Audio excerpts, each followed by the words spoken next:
Exercise 3.3 question 3 prove the following मधलं 11th example tan theta upon 2 plus cot theta upon 2 divided by cot theta upon 2 minus tan theta upon 2 equal to sec theta.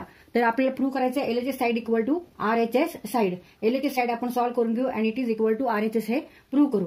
LHS साइडला कोणत्या terms आहेत तर त्या tan cot मध्ये terms आहेत आणि RHS साइडला सेक मध्ये टर्म आहे. इथे अँगल थिटा अपॉन 2 आहे आणि ह्या साइडला थिटा अँगल आहे आणि इथे टॅन आणि कॉट मध्ये प्लस आहे, इथे कॉट आणि टॅन मध्ये मायनस आहे. LHS side equal to tan theta upon 2 plus cot theta upon 2 divided by cot theta upon 2 minus tan theta upon 2. Now tan means what? Sine upon cos. Therefore tan theta upon 2 means sin theta upon 2 divided by cos theta upon 2.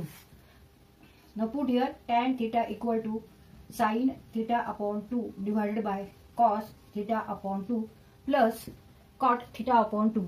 Cot theta upon 2 means cos theta upon 2 divided by sin theta upon 2 plus cot theta upon 2 means cos theta upon 2 divided by sin theta upon 2 whole divided by cot theta upon 2 cos theta upon 2 minus sin theta upon 2 minus divided by tan means sin upon cos.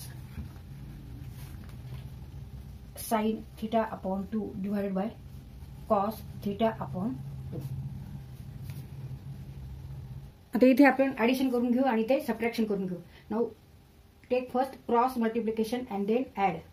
sin theta upon 2 into sin theta upon 2 means sin square theta upon 2 and cos theta upon 2 into cos theta upon 2 means cos square theta upon 2. Cos square theta upon 2 divided by cos theta upon 2 into sin theta upon 2. Cos theta upon 2 into sin theta upon 2 whole divided by. आता इथे subtraction करून घेऊ. परत इथे cross multiplication घ्यायचे आणि subtraction करायचे. मग cos theta upon 2 and cos theta upon 2 means cos square theta upon 2 minus sin square theta upon 2 into sin square theta upon 2 means sin square theta upon 2 whole divided by sin theta upon 2 into cos theta upon 2. Sin theta upon 2 into cos theta upon 2. आता इथे cos theta upon 2 and sin theta upon 2, sin theta upon 2 into cos theta upon 2 हे दोन्ही terms ह्या सारख्या आहेत. फक्त इथे cos आधी आहे, इथे साइन आधी आहे आणि इथे मल्टिप्लिकेशन आहे, त्याच्यामुळे याची व्हॅल्यू सारखी आहे म्हणून आपण हे दोन्ही कट करू शकतो. मग आता remaining sine theta upon 2 plus cos theta upon 2. आता इथे सुद्धा आपण फंडामेंटल आयडेंटिटीचा वापर करायचा आहे. Sine square theta plus cos square theta means 1. Therefore sine square theta upon 2 plus cos square theta upon 2 equal to also 1. मग ह्याची किंमत किती आली? ह्याची व्हॅल्यू आली 1. मग 1 divided by cos square theta upon 2 minus sine square theta upon 2.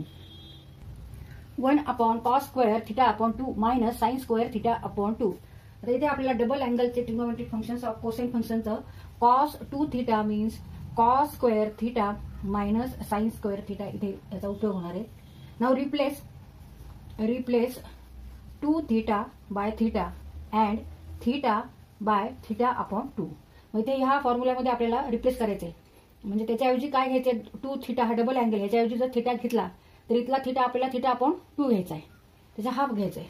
आता आपण नवीन फॉर्म्युला तयार केलेला हा replacing 2 theta by theta and cos square theta means theta upon 2 sine square cos theta equal to cos square theta upon 2 minus sine square theta upon 2. म्हणजे इथे काय होणार आहे? Cos square theta upon 2 minus sine square theta upon 2 equal to काय होणार आहे? Cos theta. मग ह्याच्याऐवजी आपण इथे काय लिहायचंय? फक्त cos theta equal to 1 upon cos theta. But 1 upon cos means sec. 1 upon cos theta means sec theta. And it is equal to RHS side. Therefore, LHS side equal to RHS side.